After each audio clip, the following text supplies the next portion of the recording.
¿Qué cambios hay, como ven abajo en la periodización, entre la década del 70, la década del 90? En primer lugar, todo este proceso que va finalmente a terminar en la crisis del marxismo, las dictaduras en el Cono Sur y los debates del exilio, por ejemplo, en México, o de otras formas de exilio y de discusión de los años 70, no trajo como tema central ni el tema de la raza ni el tema del género, pero sí ya desde los años 70 comienzan a existir las primeras publicaciones que podríamos sí denominar ya de estudios de género o de feministas militantes en América Latina, años 75, 80, las primeras publicaciones, por ejemplo, los textos de Isabel Larguía, y por el lado del movimiento de mujeres, cada vez con más fuerza, piensen solo en Argentina, lo que fue durante la dictadura el movimiento de madres y abuelas de Plaza de Mayo.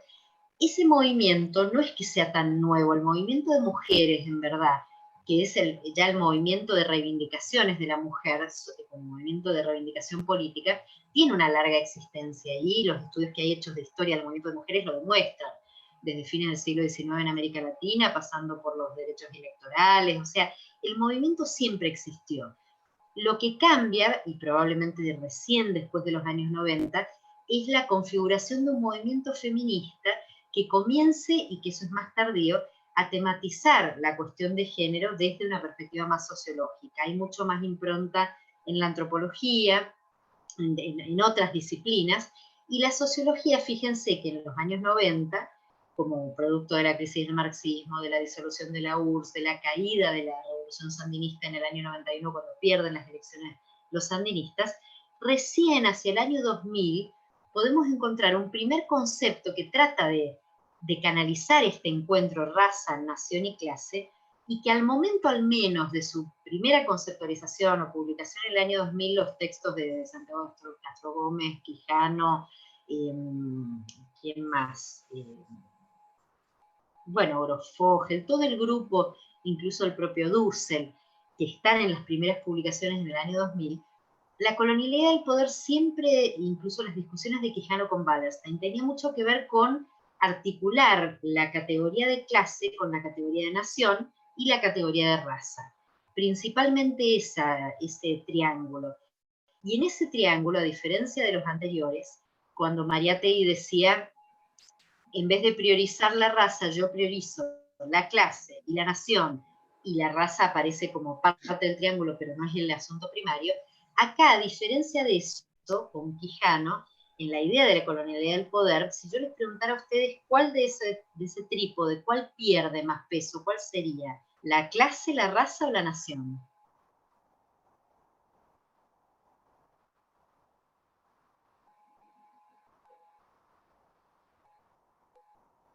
Recordemos que la idea de colonialidad del poder es que existe, así como en principio el colonialismo fue el periodo en el cual las potencias coloniales tomaron o dominaron América, perdón, esa fue la colonización. Dice el colonialismo fue el periodo donde éramos colonia, desde la conquista hasta el siglo XIX con los periodos independentistas.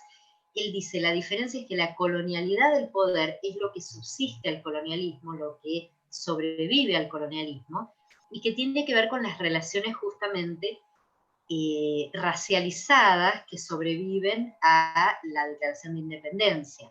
O sea, ahí el término racialización ayuda mucho a la comprensión, porque cuando él define la idea de la colonialidad del poder, él habla de una clasificación social que no es comprensible separando clase de raza. O sea, el planteo de Quijano es que la idea de indio o la categoría de indio, no de indígena, lo que produjo fue lo que él denomina la indianización del continente, pero en un sentido fuerte, en un sentido de convertir al continente en algo subalterno, de esclavizar, ¿no es cierto?, de indianizar, de subalternizar.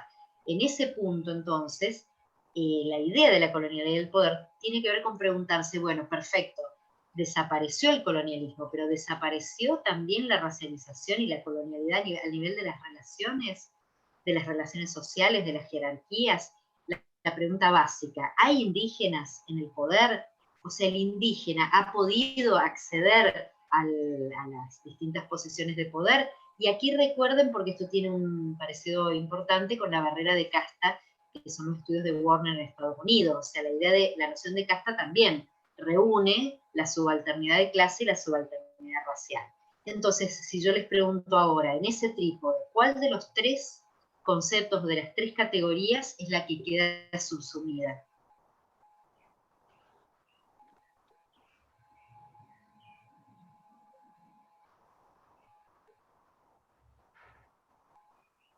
A ver si Ahí alguien se Paulina, anima a decir. Raza, nación o Paulina clase. dijo la nación. Bien. ¿Algo más querías decir, Paulina? No, un poco siguiendo esto que estaban comentando.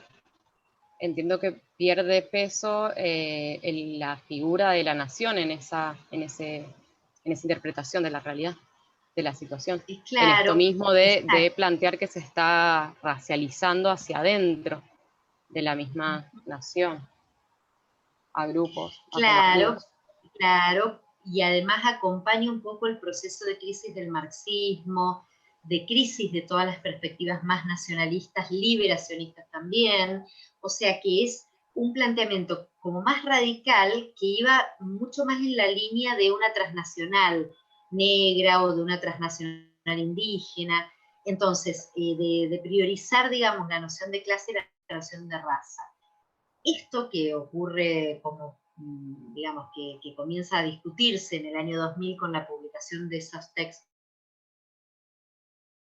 no sé, la compilación que se publica en el año 2000 con estos autores, que después van a ser llamados a sí mismos decoloniales, con Miñolo y demás, esto sufre un cambio muy importante en poquitos años, porque en el año 2000 se publica este planteo, que es un planteo bien radical, que está claramente anclado acá abajo, ¿sí? Es autonomista porque ya no confía en una línea de asalto al poder de un Estado, porque ya no es un marxismo estatista, es un marxismo autonomista, es un marxismo crítico de todas las vertientes estatistas, sobre todo soviéticas y sobre todo de lo que fue el Pacto de Varsovia y los países socialistas. Entonces está bien anclado acá, pero en el año 2000, esto es 1990, imagínense que estamos por esta zona, resulta que pasa algo como que cambia mucho el panorama, y no es Chávez, porque Chávez es un discurso básicamente nacionalista, no indigenista ni indianista. Lo que cambia todo el planteo es en el año 2005, ya en el año 2000, con todos los movimientos por el agua y demás en Bolivia, pero es el ascenso al poder de un movimiento como el MAS que claramente incorpora la dimensión nacionalista, ¿sí?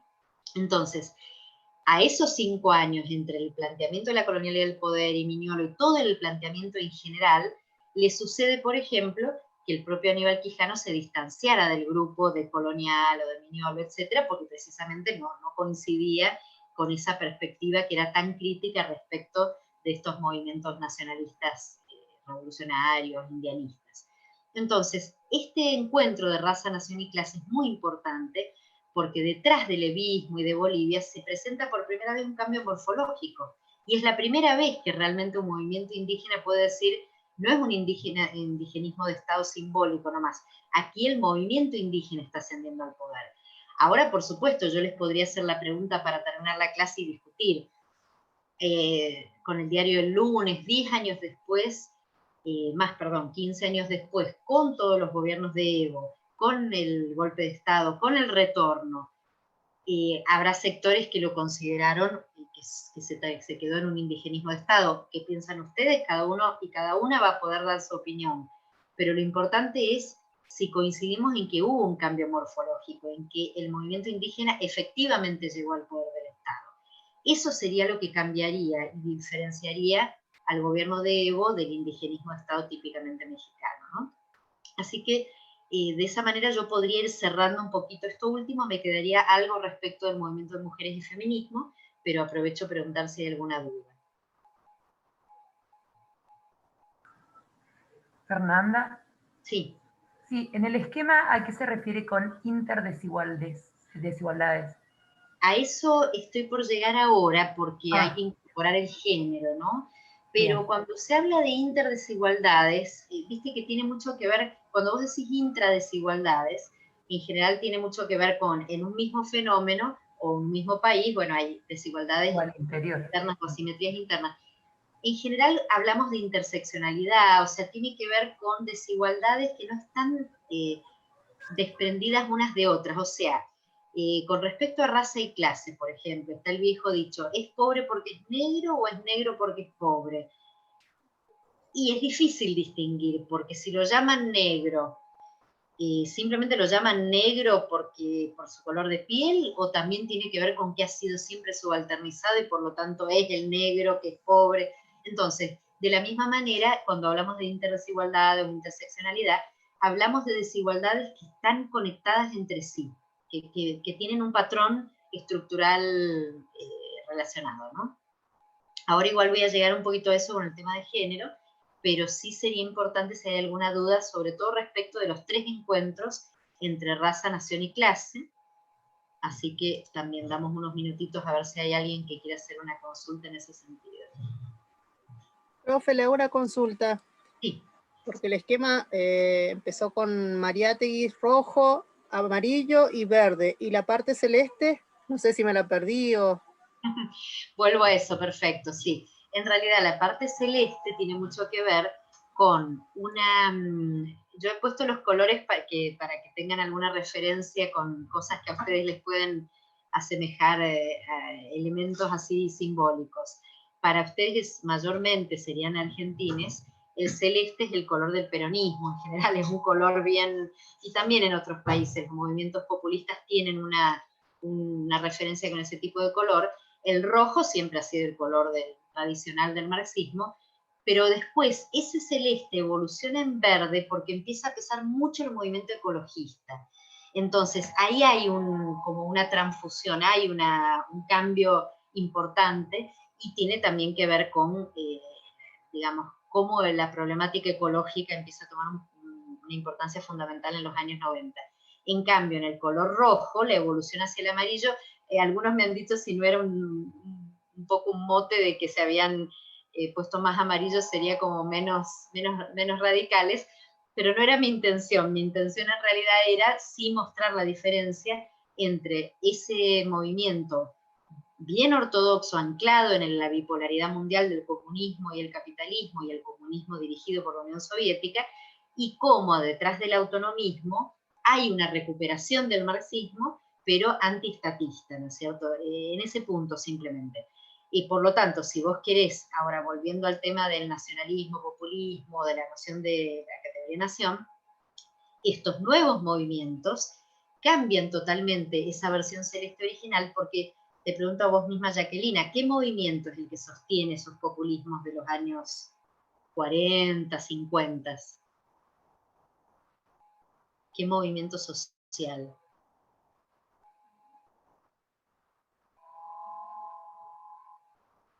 Fíjate porque lo tenés por acá abajo, es el movimiento obrero en toda América Latina. Entonces, cuando vamos avanzando hacia esa transformación, también se diversifican los movimientos, además de derechos humanos, mujeres, ecologistas, bueno, y cuántas otras más, ¿no es cierto? Y diversidades sexuales, y qué sé yo, no pararía de contar, ¿no? Entonces, y también empiezan los movimientos, por supuesto, ligados a la encarnación de la reivindicación étnica o de raza. Por eso acá he puesto movimiento negro, un poco entre los dos, porque el movimiento negro en general ha sido más clasista o más ligado, digamos, al clasismo, igual que el levismo, y no lo podía poner como tan cerca de los movimientos que se nutrían de la tradición más nacionalista. Ahora, en el caso del movimiento negro, también tiene sus vertientes, lo hemos mencionado antes, ¿no es cierto? Una vertiente más estructural, radical, tipo como es el movimiento en Brasil, que no acepta las cuotas o las soluciones, digamos, superestructurales, y los movimientos que son más reformistas, ¿no? Entonces, bueno, no sé si a Jacqueline le quedó claro esto, pero la parte de nación, movimientos nacionalistas en celeste, está más anclado a un movimiento tradicional del movimiento obrero. Y lo último que quería comentar...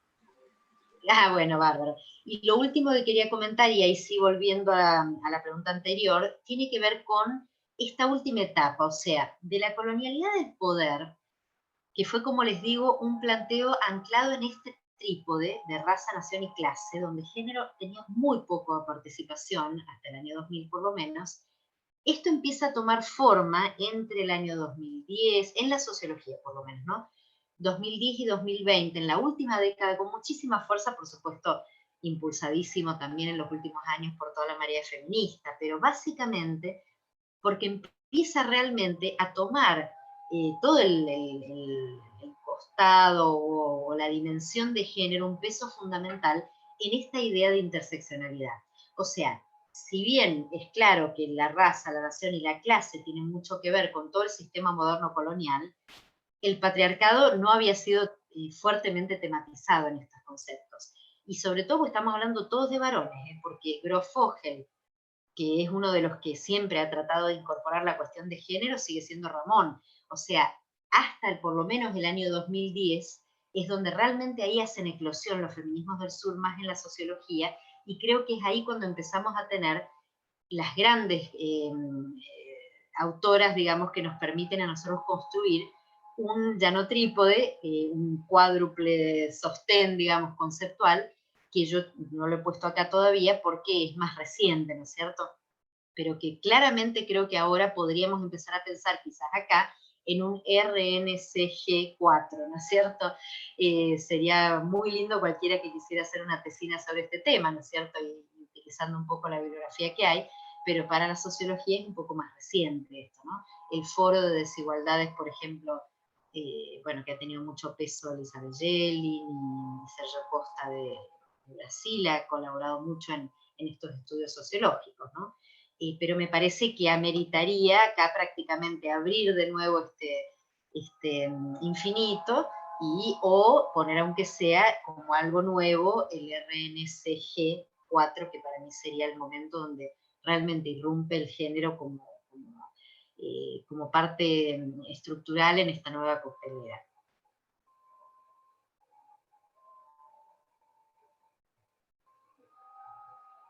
Perfecto, entonces mientras piensan si hay alguna otra duda, solo quería hacer un comentario final que tiene que ver en la unidad 5 con algo a lo que le hemos tenido que dar este año menos importancia, y que tiene que ver con el cierre que ustedes en el programa ven como muerte, resurrección de las teorías de la dependencia, la restauración neoliberal, el fin del regionalismo progresista. Tiene mucho que ver con una interpretación que nosotros el año pasado teníamos muchos elementos para poder tomar y discutir esa restauración neoliberal. El tema es que este año ha habido movimientos muy importantes, ¿no? Piensen que desde el octubre chileno, que cumplimos ahora un año, en adelante, la verdad que el panorama regional ha cambiado enormemente, ¿no?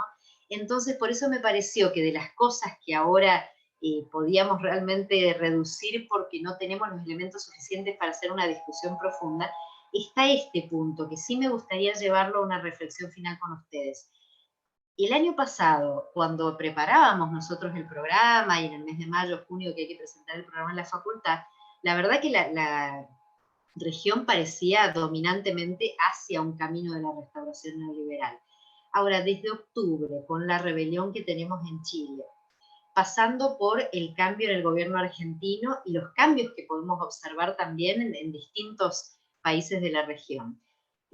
La pregunta hoy es, ¿esa es la situación actual? ¿Estamos ante una restauración neoliberal dominante o en un momento de transformación sobre el que no tenemos todavía los elementos suficientes para opinar? Ni hablar con la situación nueva en Bolivia, ¿no? Entonces, por eso, más que darlo con la densidad que le dábamos una clase entera el año pasado, aquí lo he dejado nada más como una pregunta, más bien para el final, ¿no es cierto? Y por supuesto ustedes en el último laboratorio, cuando piensan sobre Bolivia, bueno, a darle manija a esto, y en el examen final lo único que podemos hacer respecto a este tema es preguntar qué opinión tienen en base a los elementos que pueden haber leído en la cátedra, ¿no? Pero no hay aún procesos claros para poder encarar una discusión con elementos fuertes todavía, ¿no?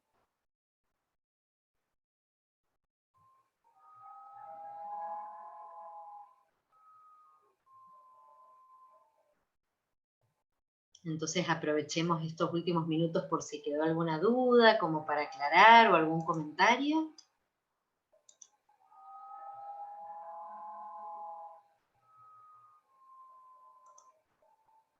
Por mientras les cuento que le pasé a Pau este esquema por las dudas, porque no recordábamos si estaba en el campus. Después fíjate, Pau, pero yo creo que sí, que ya lo habíamos subido incluso desde el año pasado, ¿no? Porque Creo que sí, pero si no me fijo ahora hacer. Perfecto, porque yo esto lo he armado y lo he publicado el año pasado, así que probablemente estaba en el campus anterior. Y por el otro lado, si querés, Pau, comentemos bien lo que vamos a hacer mañana. Sí, un poco que hemos venido haciendo con todos los años es tratar de ir contestando, preguntando y contestando entre nosotros y ustedes las preguntas, las 20 preguntas, no me acuerdo si ya quedaron 20, pero las preguntas 2020 que articulan, digamos, o atraviesan la materia. Sería un poco de no dar las respuestas precisas al respecto, sino más bien dónde buscar, por qué lado. Pues sería un poco el camino de ruta que deberían seguir para cuando estén leyendo. Así que sería bueno que presencien esta clase para orientarse. Con quienes vienen detrás se lo hemos ido haciendo parcialmente, pero mañana sería la idea de repetir. Perfecto, entonces veamos si tienen alguna duda o simplemente cerramos hasta mañana. Sí, y el formato del examen final, ¿cómo es también? Sí, Darío, mira, ay, se me ha metido una basurita en el ojo. En principio tenemos dos opciones. Para las personas que han seguido un poco el proyecto que presentamos nosotros en TRACES y para los grupos de futuros egresados, personas que venían desde hace tiempo sin volver a la facultad, nosotros en la cátedra ofrecimos, dada la longevidad de la materia, ofrecimos la posibilidad de rendir en dos partes, tomando las preguntas, las 30 preguntas de la materia como eje articulador, y que en una consulta ustedes pudieran rendir. Quienes quisieran tomar eso se los ofrecemos todos los años igual, también a los que acaban de terminar de cursar, como un modo de no dejar la materia hasta cuando se pongan de cero a leer. Entonces, a lo mejor quienes quieran ahora en diciembre, en una consulta pueden rendir de la 1 a la 3, por ejemplo. Hacemos una consulta donde les preguntamos las preguntas más importantes de la unidad 1, 2 y 3. Y después se tienen que anotar en un examen, en una fecha normal, y solo trabajamos sobre la unidad 4 y 5. Esa es una de las posibilidades que damos y solo les pedimos que nos adelanten para poder pautar un día de consulta para la primera parte. Y la otra es examen tradicional, oral, a programa abierto, donde pueden presentar un tema si quieren al inicio. Bueno, gracias. Perfecto. Entonces... ¿Puedo hacer una pregunta, Fernanda? Sí, claro. En esto, siguiendo lo que dice el compañero Darío, ¿estaríamos todos juntos en una clase de Zoom? ¿Sería así el examen para rendir en diciembre? No, nosotros cada uno o cada una que elige este sistema, pautamos un día en el que hacemos una consulta individual con la persona y a esa persona le preguntamos elementos de la 1, de la 2 y la 3, cerramos esa parte, hacemos una nota en una planilla que venimos siguiendo nosotros, una cosa cualitativa, suponete, lo aprobó, no lo aprobó, bueno, muy bueno, excelente, y de ahí en la segunda parte, cuando tomamos la 4 y la 5, sí ya ponemos una nota numérica. Bueno, pero lo hacemos individual. Gracias. Mañana sí se hace una clase más de discusión de las preguntas.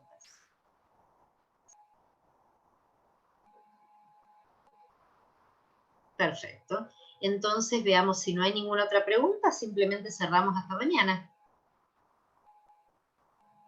Hasta mañana. Bien. Muchas gracias por todo. Gracias a ustedes. Hasta mañana.